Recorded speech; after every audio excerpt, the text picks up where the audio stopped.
اعوذ باللہ من الشیطان الرجیم بسم اللہ الرحمن الرحیم واخفض لهما جناح الذل من الرحمۃ وقل رب ارحمهما كما ربياني صغيرا ربكم اعلم بما في نفوسكم ان تكونوا صالحين فانه كان للأوابين غفورا وآت ذا القربى حقه والمسكين وابن السبيل ولا تبذر تبذيرا ان المبذرين كانوا اخوان الشياطين وَاخْفِضْ لَهُمَا جَنَاحَ الذُّلِّ، اوپر میں تھا کہ وَقُلْ لَهُمَا قَوْلًا كَرِيمًا، اور ان دونوں سے تم بات کرو ادب کے ساتھ، نرم باتیں کرو، میٹھی میٹھی باتیں کرو۔ اوپر میں آیا ہمارے حضرت سعید ابن مسیب رحمۃ اللہ علیہ جو بڑے اونچے پائے کے جلیل القدر تابعی ہوتے، تو ماں باپ کے سامنے اولاد کو، بیٹے کو، بیٹی کو، اولاد کو اس طرح بات کرنی چاہیے کہ جیسے آقا کے سامنے غلام بات کرتا ہے۔ غلام آقا کے سامنے جب بات کرتا ہے تو بہت دبے لفظوں میں بات کرتا ہے اور بہت دھیمی آواز سے اور بہت میٹھی میٹھی باتیں کرتا ہے۔ تو ادب سے بات کرو، یعنی بہت ہی ادب احترام ماں باپ کا رکھ کر کے ان سے بات کرو۔ ماں باپ کی آواز سے تمہاری آواز بلند نہیں ہونی چاہیے، ماں باپ کی آواز پر تمہاری آواز بلند نہ ہو، بلکہ تم بہت محبت اور پیار کے ساتھ ادب احترام کے ساتھ بات کرو۔ تو بات کرنے میں بھی اللہ تعالیٰ نے ادب احترام کا ملحوظ رکھنے کا ذکر فرمایا۔ آگے فرماتے ہیں وَاخْفِضْ لَهُمَا جَنَاحَ الذُّلِّ مِنَ الرَّحْمَةِ، اور جھکا دو تم ان دونوں کے سامنے عاجزی کے بازو کو، من الرحمت شفقت سے۔ یہاں پر ہے کہ وَاخْفِضْ لَهُمَا جَنَاحَ الذُّلِّ، جناح کا معنی بازو، پر، پرندوں کے جیسے بازو ہوتے ہیں ہمارے اور آپ کے پاس ہاتھ ہے، تو کہا کہ عاجزی اور انکساری کے ساتھ اپنے اعضاء کو ماں باپ کے سامنے جھکا دو، یعنی ظاہری اعضاء کو ان کے سامنے جھکا دو، اکڑ پن، تکبر، گھمنڈ ان کے سامنے نہ ہو، تم عاجزی اور انکساری کے ساتھ اعضاء کو، پورے بدن کو، تمام اعضاء کو ان کے سامنے جھکا دو، یہ اللہ تعالیٰ فرما رہے۔ اس کے بعد آگے ایک ٹکڑا اور بڑھایا اللہ تعالیٰ نے، من الرحمت شفقت سے۔ آدمی اب والدین کے سامنے بہت جھک کر کے پیش آتا ہے، سارے اعضاء اس کے جھکے ہوئے ہوتے ہیں، دبے ہوئے ہوتے ہیں، لیکن دل میں ماں باپ کے لیے شفقت نہیں ہے، رحمت نہیں ہے، بلکہ دل میں یہ ہے کہ یہ بوڑھے ماں باپ کب مرے، جلدی مر جائے، جلدی گھر سے چلے جائے، یہ اگر دل میں خیال ہے تو وہ ہاتھ پاؤں کا جھکا کر کے بات کرنا، اعضاء کو جھکا کر کے بات کرنا، عاجزی ان کے ساتھ، یہ سب کا اعتبار اللہ کے یہاں نہیں ہوگا۔ اللہ تعالیٰ کہتے ہیں کہ اعضاء ظاہری بھی تمہارے جھکے ہوئے اولاد کے، ماں باپ کے سامنے، اور ساتھ ساتھ من الرحمت شفقت سے، رقت قلب، رحمت کہتے ہیں رقت قلب کو، دل سے، اور رقت قلب کے ساتھ، دل سے محبت کے ساتھ، شفقت کے ساتھ تمہارے اعضاء جھکے ہوئے ہوں۔ اللہ تعالیٰ تمہارے دل کے حال کو بھی جانتے، جب دل کی یعنی مطلب نرمی کے ساتھ اور دلی محبت کے ساتھ تم پیش آؤ گے اور تمہارے اعضاء بھی ان کے سامنے جھکے ہوئے ہوں گے تو تمہاری خدمت قابل قبول ہو جائے گی اور تمہارا عمل قابل قبول ہو جائے گا۔ اللہ تعالیٰ دل کا حال جانتے، اس لیے رحمت کا لفظ بھی بڑھا دیا۔ آگے فرمایا اور ان دونوں کے لیے دعا کرو، اے میرے پروردگار ان دونوں پر رحم فرما جیسے کہ ان دونوں نے میری پرورش کی بچپن میں۔ ماں باپ کے لیے انسان کو دعا کرتے رہنا چاہیے کہ بھئی ماں باپ نے ہماری پرورش کی، بچپن میں کتنی پریشانیاں اٹھائی، جب چھوٹے تھے 6 مہینے، 3 مہینے، 1 دن، 2 دن کے تک کتنی پریشانیاں ماں باپ نے اٹھائی۔ ظاہر بات ہے کہ ماں باپ نے جب اتنی پریشانیاں اٹھائی بچپن میں، تو اب جب ماں باپ بڑھاپے کو پہنچ چکے تو ان دونوں کے لیے رحمت کی دعا کرو کہ اللہ ان دونوں پر رحم فرما، کرم فرما، ان دونوں کو صحت نصیب فرما، تندرستی نصیب فرما۔ اور اگر دنیا سے ماں باپ چلے گئے ہوں تو دنیا سے چلے جانے کی صورت میں ان دونوں کے لیے دعا کرو کہ اللہ تعالیٰ ان پر رحم فرمائے اور ان کے درجات کو بلند فرمائے، انتقال کے بعد قبر کو تحت نگاہ وسیع فرمائے، اور قبر میں اللہ تعالیٰ ان دونوں کو راحت اور سکون اور آرام نصیب فرمائے۔ تو ماں باپ کے لیے دعا کا بھی اللہ تعالیٰ نے حکم دیا کہ تم ماں باپ کے لیے دعائیں کیا کرو، جیسے کہ ان دونوں نے تمہاری پرورش میں ساری زندگی لگا دی اور پوری قیمتی گھڑیوں کو لگا دی۔ آگے فرمایا ربکم اعلم بما فی نفوسکم، تمہارا پروردگار زیادہ جانتا ہے ان باتوں کو جو تمہارے دلوں میں ہے، یعنی تم جو ہے اپنے ماں باپ کی خدمت دل سے کر رہے ہو کہ صرف ظاہری ٹیپ ٹاپ اور ظاہری اعضاء کے ذریعے سے کر رہے ہو، یہ بھی اللہ تعالیٰ جانتے ہیں۔ اس لیے دل سے اور بہت ہی سکون رقت قلب اور اخلاص کے ساتھ ماں باپ کی خدمت کرنی چاہیے۔ اللہ تعالیٰ دلوں کا حال بھی جانتے ہیں، اس لیے تمہارے دل کو اللہ جانتے ہیں تو پتہ چلا لیتے ہیں۔ ایک بندہ ہے مان لیجئے ماں باپ کے سامنے جھکا جھکا رہتا ہے، امی جان ابا جان خوب، لیکن دل میں یہ رکھتا ہے کہ یہ بڈھا مرتا بھی نہیں، یہ بڈھی مرتی نہیں، کب تک یہ دونوں زندہ رہیں گے، ہم پریشانی میں مبتلا ہے، ایسا دل میں تو یہ ہے۔ تو دل میں اگر ایسی مطلب ہے کہ دل میں ایسا جذبہ ہے تو تمہاری خدمت کا اللہ کے یہاں کوئی اعتبار نہیں ہوگا۔ تم دل سے خدمت نہیں کر رہے ہو، ظاہری اعتبار سے تم خدمت کر رہے ہو، اور ظاہری خدمت کا اللہ کے یہاں اعتبار نہیں۔ اس لیے کہا کہ اللہ تعالیٰ تمہارے دلوں میں جو باتیں اس کو زیادہ جانتے ہیں، دل سے ماں باپ کی خدمت کرو، اور ظاہری ٹیپ ٹاپ کو مطلب ظاہری اعتبار سے بھی خدمت کرو، لیکن دل سے ہونی چاہیے خدمت۔ ان تکونوا صالحین، اگر تم سعادت مند ہو، اگر تم نیک ہو تو دل سے خدمت کرو اور نیک اور زیادہ بننے کی کوشش کرو۔ اس کے بعد آگے اللہ تعالیٰ فرماتے ہیں کہ ماں باپ کی خدمت میں کبھی کبھی ایسا وقت آ جاتا ہے کہ کچھ ماں باپ کے دل میں تو بالکل محبت ہے ماں باپ سے، شفقت ہے اور دل ہی سے خدمت کر رہا ہے، لیکن کبھی کوئی ایسا موڑ آ جاتا ہے کہ جس میں ماں باپ کو کچھ سخت لفظ آدمی بول دیتا ہے کہ ابا تم آپ نے ایسا کر دیا، امی آپ نے اس طرح کی حرکت کر دی، یہ کام کر دیا۔ تو دل میں تو ماں باپ سے محبت ہے، لیکن کبھی کبھی انسان ہے، ایک ساتھ رہتے ہیں،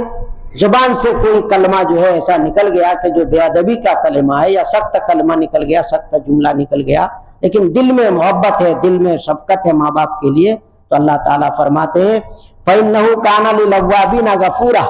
بس بے شک اللہ تعالیٰ توبہ کرنے والوں کے لیے معاف کرنے والے۔ مطلب یہ کہ دل سے تم خدمت کر رہے ہو، لیکن کبھی ماں باپ کی شان میں اگر گستاخی ہو گئی یا جملے سخت نکل آئے تو اللہ دل کو جانتے کہ دل میں تو محبت ہے، ماں باپ کی تعظیم و تکریم ہے، احترام ہے، لیکن اچانک تمہاری زبان سے کوئی سخت جملہ نکل گیا تو اللہ تعالیٰ کہتے ہیں کہ اس کو میں معاف کرنے والا ہوں، درگزر کرنے والا ہوں، اس کی بہت زیادہ فکر کرنے کی ضرورت نہیں، میں معاف کرنے والا ہوں۔ تو اللہ معاف بھی کر دیتے ہیں۔ اس لیے انسان کو حکم دیا گیا کہ تم ماں باپ کی خدمت کرو، ظاہری اعتبار سے بھی کہ تمہارے اعضاء ان کے سامنے جھکے ہوئے ہو، اور باطنی اعتبار سے کہ رقت قلب یعنی دل سے تم خدمت کرو، شفقت کے ساتھ محبت کے ساتھ خدمت کرو، تو انشاءاللہ تمہاری یہ خدمت اللہ کے یہاں قابل قبول ہوگی، اللہ تعالیٰ تمہیں آخرت میں اس کا اجر و ثواب دیں گے، بدلہ دیں گے۔ تو یہ ماں باپ کے ہمارے اوپر کیا حقوق ہے، کیا ذمہ داریاں ہیں، انہی الفاظ کے اندر اللہ تعالیٰ نے تمام حقوق کو اور تمام ذمہ داریوں کو بتلا دیا۔ کلام کس طرح کرو ماں باپ کے سامنے، خدمت کس طرح کرو تم ان دونوں کے سامنے، بات چیت میں کس طرح تم بات چیت کرو، ان دونوں کو کبھی جھڑکو مت، ان دونوں کے سامنے جب بات کرو تو بہت ادب کے ساتھ بات کرو۔ یہ سب احکام اللہ تعالیٰ نے ہمیں اور آپ کو بتلائے۔ اب اس کے بعد آگے اللہ تعالیٰ فرماتے ہیں وَآتِ ذَا الْقُرْبَى حَقَّهُ، اور رشتہ داروں کو اس کا حق دے دو، والمسکین، اور مسکین کو، محتاج کو، مسکین کو اور مسافر کو، وَلَا تُبَذِّرْ تَبْذِيرًا، اور بے موقع مت اڑاؤ اڑانا، ان المبذرین کانوا اخوان الشیاطین، بے شک بے موقع اڑانے والے شیطان کے بھائی ہوتے ہیں، وَكَانَ الشَّيْطَانُ لِرَبِّهِ كَفُورًا، اور شیطان اپنے رب کا بڑا ناشکرا تھا، بڑا ناشکر تھا، بڑا ناشکرا تھا۔ ان آیات میں اللہ تعالیٰ نے ہمیں اور آپ کو حکم دیا کہ تمہارے جو رشتہ دار ہیں ان رشتہ داروں کو عطا کرو، ان رشتہ داروں کو دو۔ اب مان لیجئے کہ خاندان ہے، اس خاندان کے اندر سب ایک حالت پر نہیں ہوتے، بعض مالدار ہوتے ہیں، خوشحال ہوتے ہیں، اور بعض غریب ہوتے ہیں۔ تو مثلا مان لیجئے کہ ایک آدمی مالدار ہو گیا لیکن چچا ہے غریب، یا ایک آدمی مالدار ہو گیا لیکن بہنیں غریب ہے، ایک آدمی مالدار ہو گیا لیکن دادا غریب ہے، دادا کی اور دوسری اولادیں غریب ہے۔ تو رشتہ دار میں دونوں طرح کے رشتہ دار آتے ہیں، محارم بھی آتے ہیں اور غیر محارم بھی، بھائی بہن ہے یہ سب بھی، اور اسی طریقے پر خاندان کے اندر جو بھی رشتہ دار لوگ ہوتے ہیں وہ سب اس کے اندر آ جاتے ہیں۔ تو فرمایا کہ تم جب خوشحال ہو اور اللہ نے تم کو دیا ہے تو رشتہ داروں پر خرچ کرو اور ان کا حق ادا کرو، ان کا حق تمہارے اوپر یہ کہ تم ان کو دو، تمہارے وہ محتاج ہیں، تمہارے وہ گویا کہ تمہارے وہ ضرورت مند ہے، اس لیے ان پر تم خرچ کرو۔ خرچ کرنے کے سلسلے میں یاد رکھیے ایک انسان کو اللہ تعالیٰ مال دیتا ہے، دولت دیتے، اور وہ ضرورت مندوں پر، محتاجوں پر، اپنے رشتہ داروں پر خرچ کرتا ہے، تو اللہ تعالیٰ اس کے بدلے میں اس کے مال میں برکت دیتے اور اس کے مال کو بڑھا دیتے۔ اس سلسلے میں ہمارے اور آپ کے سامنے ایک واقعہ ہے، مستند واقعہ ہے۔ حضرت حارثہ بن نعمان رضی اللہ تعالیٰ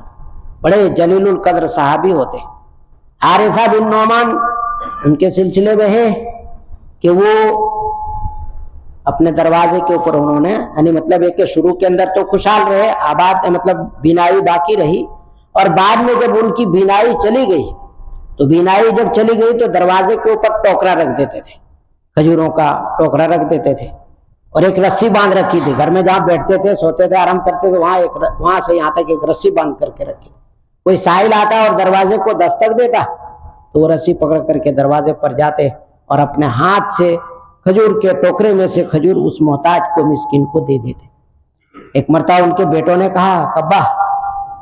آپ یہ، آخر میں ان کی بینائی چلی گئی تھی، جب بینائی چلی گئی تو ایسی یعنی صورت اختیار کی انہوں نے، بینائی یعنی آنکھوں کی بینائی ختم ہو گئی، تو اس وقت انہوں نے یہ صورت اختیار کی کہ رسی باندھ رکھی تھی دروازے پر، اور جب کوئی سائل آ کر دستک دیتا تو یہ رسی پکڑ کر دروازے پر جاتے اور وہاں ٹوکرے میں جو رکھا ہوا ہوتا تو اس کو ہاتھ اس کو دے دیتے۔ تو بیٹوں نے کہا کہ آپ کو اتنی تکلیف اٹھانے کی کیا ضرورت ہے،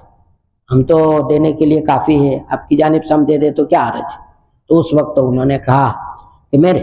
خود اپنے کانوں سے حضور اکرم صلی اللہ علیہ وسلم کو فرماتے ہوئے سنا،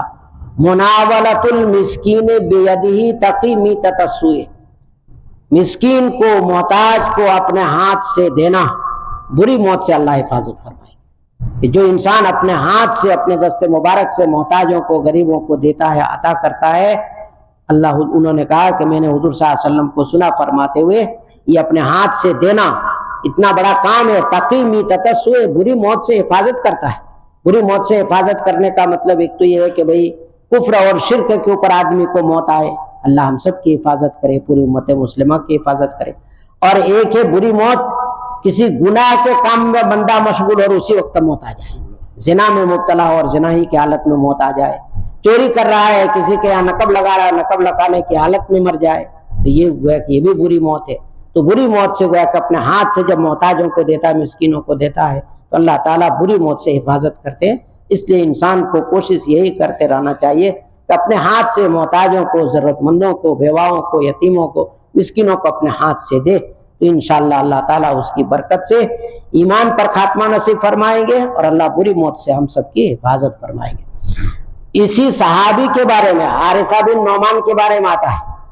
ایک مرتبہ جبرائیل علیہ السلام انسانی شکل میں حضور صلی اللہ علیہ وسلم کی خدمت میں آئے۔ بہت سارے صحابہ اکرام تھے، کوئی نہیں دیکھ سکے، کسی کو نظر نہیں آئے، لیکن حضرت حارثہ بن نعمان نے ان کو دیکھ لیا۔ حضرت جبرائیل علیہ السلام آئے، حضور صلی اللہ علیہ وسلم سے گفتگو کی، کلام کیا، جو کچھ مسئلہ تھا حل ہو گیا، حضرت جبرائیل علیہ السلام چلے گئے۔ حضرت حارثہ بن نعمان نے پوچھا حضور صلی اللہ علیہ وسلم سے کہ یا رسول اللہ صلی اللہ علیہ وسلم، یہ کون آئے تھے آپ کے پاس؟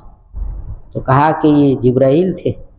اور پھر اس کے بعد حضور صلی اللہ علیہ وسلم نے مسرت کا اظہار فرمایا، خوشی کا، کہ یا اللہ تیرا بڑا کرم ہے کہ میری امتی میں ایک ایسے شخص کو بھی تو نے پیدا کیا کہ جس نے اپنی آنکھوں سے جبرائیل علیہ السلام کو دیکھ لیا۔ حالانکہ بہت سارے لوگ تھے، کوئی نہیں دیکھ سکے، انہوں نے دیکھا اور پوچھا کہ یہ کون تھے جو آپ کے پاس آئے تھے۔ تو اللہ تعالیٰ بڑی بڑی فضیلتوں سے صحابہ اکرام کو اللہ نے نوازا، انہی میں سے ایک فضیلت حارثہ بن نعمان کے لیے تھی۔ تو اللہ کے راستے میں خرچ کرنے کے سلسلے میں کہا وَآتِ ذَا الْقُرْبَى حَقَّهُ، اور رشتہ داروں کو اس کا حق دے دو۔ اب اس میں ایک بڑی تفصیل ہے، رشتہ دار میں ذی رحم محرم، جیسے کہ بہن ہے، بہن کا نکاح نہیں ہوا یا نکاح ہو گیا، شوہر کا انتقال ہو گیا، اب اس کو کوئی مطلب دیکھ بھال کرنے والا نہیں، تو اس کا خرچہ بھائیوں کے اوپر آئے گا، سب بھائیوں کے اوپر تقسیم کریں گے خرچے کو، جب تک یہ مطلب دوسرا نکاح نہ ہو جائے اس کا خرچہ یہ محارم برداشت کریں گے، یعنی مطلب بھائی لوگ اٹھائیں گے۔ اسی طریقے پر ماں باپ ہے، بوڑھے ہو گئے، کما نہیں سکتے، محنت نہیں کر سکتے، تو ماں باپ کا بھی خرچہ اولاد کے اوپر ہے، ان کے اوپر بھی خرچ کرنا ضروری ہے۔ اسی طرح محارم میں سے جو بہنیں ہیں، پھوپھیاں ہیں، خالائیں ہیں، اگر وہ ان کا کوئی پرسان حال نہ ہو تو اس پر بھی خرچ کرنا ضروری ہے۔ والمسکین، اور محتاجوں کو دو، تم محتاجوں کو دینا، مسکینوں کو دینا، یہ بہت ہی بڑا اجر و ثواب کا کام ہے، اور ان کا ایک حق بنتا ہے مسلمانوں پر، جو محتاج اور مسکین ہے ان کا حق بنتا ہے، اس لیے ان کو بھی دینا ضروری ہے۔ بعض جگہوں میں دیکھا جاتا ہے کہ اگر ہمارے اور آپ کے یہاں دروازے پر کوئی مسکین آ جائے تو بعض دفعے اس کو جھڑک دیتے، ہٹا دیتے، بھگا دیتے، اس کا بھی بہت برا انجام ہوتا ہے۔ المستطرف ایک کتاب ہے عربی میں، اس میں ایک واقعہ لکھا ہے۔ واقعہ یہ لکھا ہے کہ ایک میاں بیوی تھے، دو میاں بیوی۔ میاں بیوی، شوہر جو تھا وہ بڑا مالدار تھا، خوشحال تھا۔ اب اس کے بعد کھانے کے لیے بیٹھے تھے، ایک مسکین نے آ کر دروازے کے اوپر دستک دے دی، تو اس نے کہا کہ جاؤ اس کو کہہ دو بھاگ جاؤ، ہٹ جاؤ، ابھی کھانے کا ٹائم ہے، یہاں ٹھہرنے کی ضرورت نہیں ہے۔ عورت بیچاری مجبور تھی، جا کر کے اس نے کہہ دیا کہ ابھی کھانے کا وقت ہے، تم دروازے پر دستک دے رہے ہو، ابھی کھانے کا وقت ہے، یہاں انتظار مت کرو، تم چلے جاؤ۔ چنانچہ جا کر بیوی نے اس کو کہہ دیا کہ چلے جاؤ تم۔ اب اس کے بعد ایک وقفہ گزرا، عرصہ گزرا۔ یہ دولت اور یہ مال کبھی انسان کو اس پر اترانا نہیں چاہیے، کبھی گھمنڈ نہیں کرنا چاہیے۔ اللہ تعالیٰ کب لے لے کچھ کہا نہیں جا سکتا، جس نے دیا ہے وہ لے بھی سکتے ہیں۔ اللہ ہم سب کی حفاظت کرے، جس نے دیا ہے ہمیں اور آپ کو وہ لے بھی سکتا ہے۔ چنانچہ کچھ وقفہ گزرا، کچھ عرصہ گزرا، یہ آدمی محتاج ہو گیا، ضرورت مند ہو گیا، اور ایسا محتاج ہو گیا کہ بیوی کا خرچہ بھی نہیں دے پا رہا تھا۔ تو پھر بیوی نے کہا کہ جب تو میرا خرچہ نہیں دے سکتا ہے تو مجھے طلاق دے دے،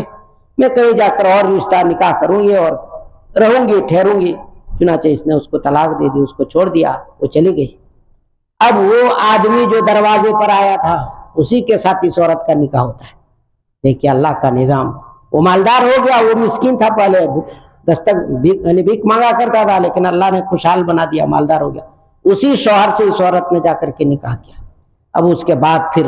یہی دونوں میاں بیوی جو گویا کہ نئے شوہر اور بیوی جا کر بنی، کھانے کے اندر مشغول تھے، کھانا نکالا۔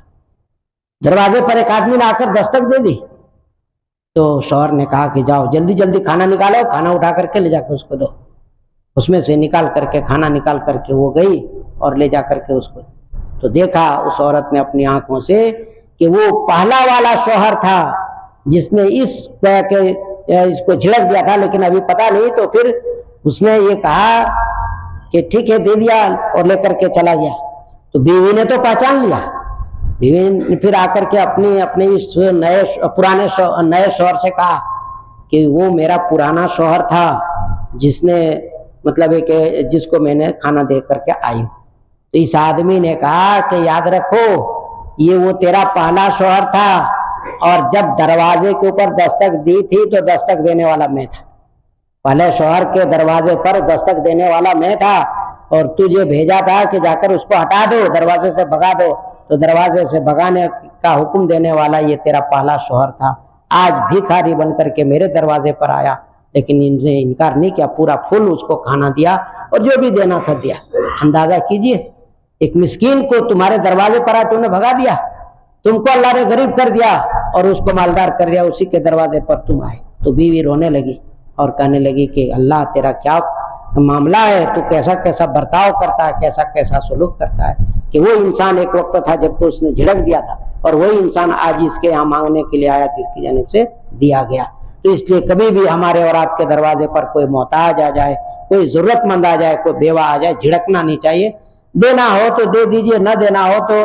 معاف کرو۔ ایسے آگے بھی اس کی تفصیل آ رہی ہے، اللہ تعالیٰ اس کو بھی ذکر کر رہے ہیں کہ جب تمہارے پاس کوئی مانگنے کے لیے آئے اور تمہارے پاس کچھ نہ ہو تو تم اس کو قولا میسورا، آگے آ رہی ہے تفصیل کہ ان کو کیا کہو محتاج کو۔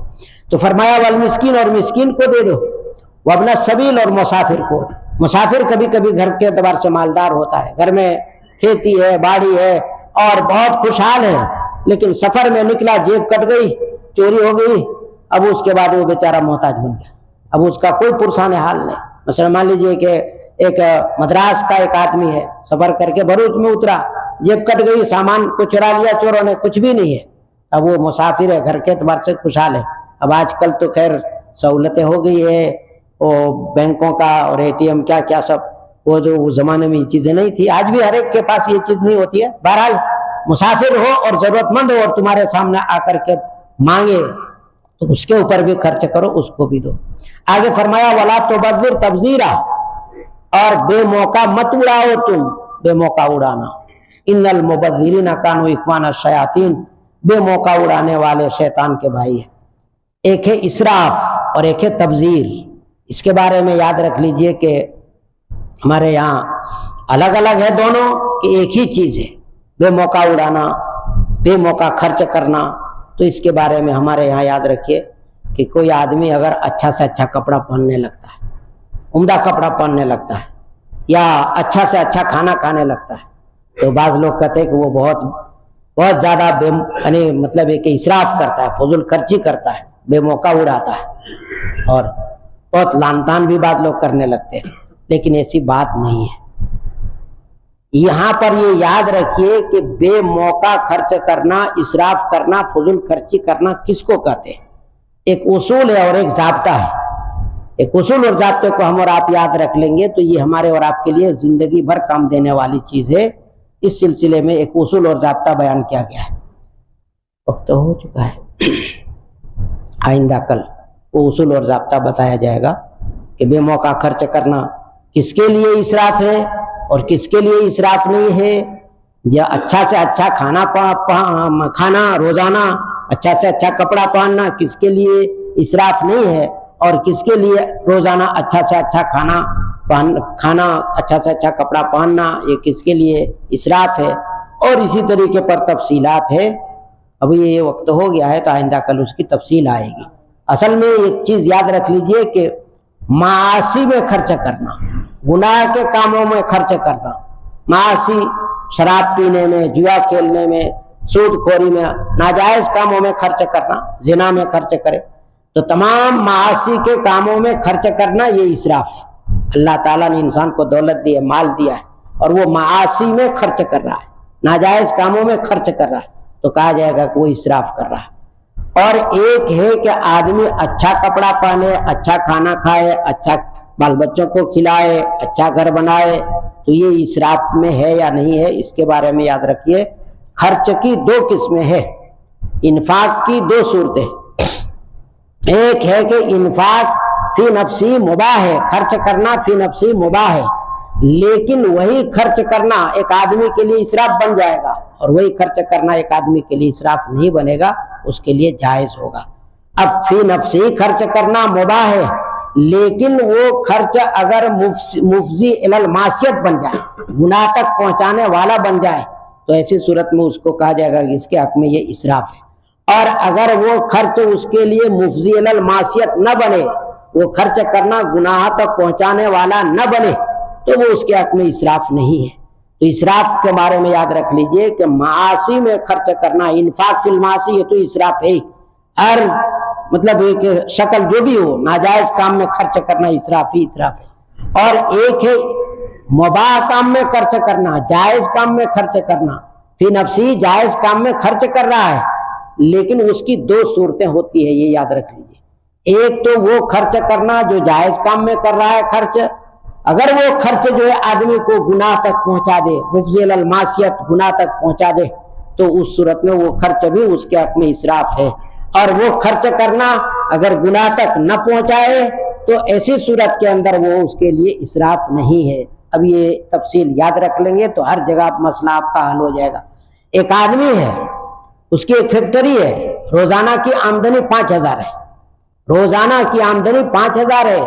اور اس حساب سے وہ 10 مہمانوں کو روزانہ کھلا رہا ہے، 10 مہمانوں کو روزانہ کھلا رہا ہے، 10 مسافروں کو کھلا رہا ہے۔ اب ظاہر بات ہے کہ روزانہ 5000 ہے، 3000 خرچ ہو جائے، 4000 خرچ ہو جائے، پھر بھی 1000 اس کے پاس بچ رہا ہے 4000 خرچ کرنے کے بعد،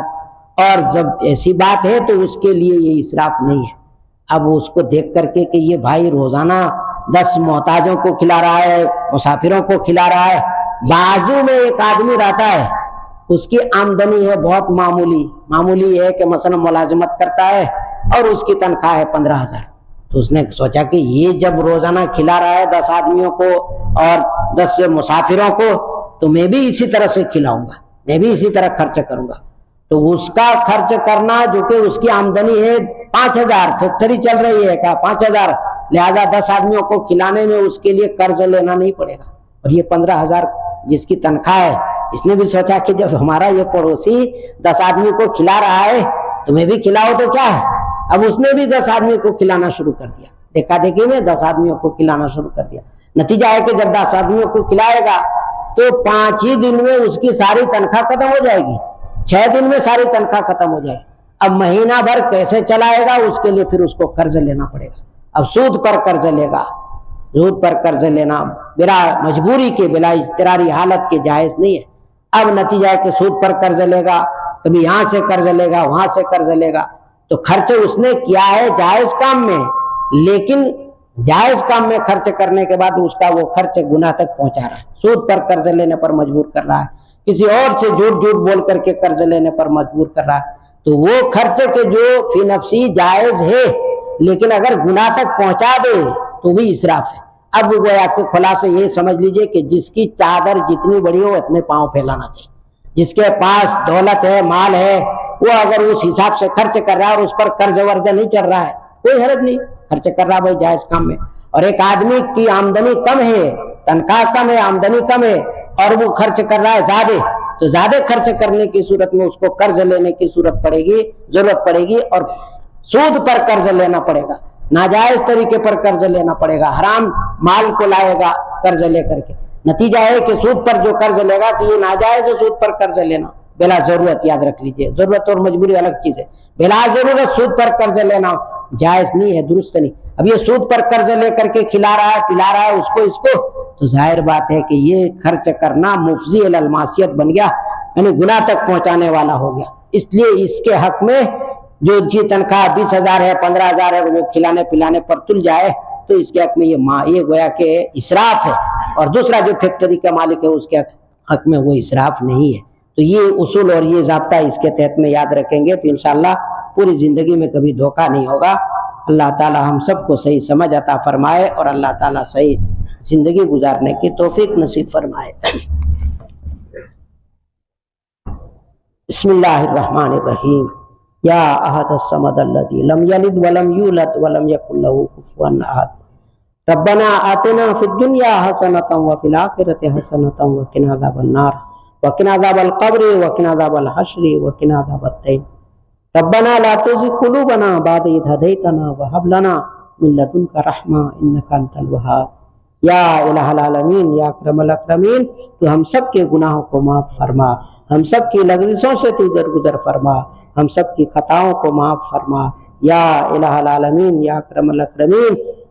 پوری امت مسلمہ پر رحم فرما، کرم فرما، فضل فرما، خاص طور سے فلسطین میں جو ہمارے بھائی بہن اور ہمارے بچے، ہماری بچیاں یا اللہ مصیبتوں میں مبتلا ہے، یا اللہ ان سے مصیبتوں کو دور فرما، یا اللہ ان سے مصیبتوں کو دور فرما، تکلیفوں کو دور فرما، ظالموں کے ظلم سے پوری امت مسلمہ کی حفاظت فرما، خاص طور سے فلسطین میں مظلوم مسلمانوں کی مدد فرما، نصرت فرما۔ یا الہ العالمین،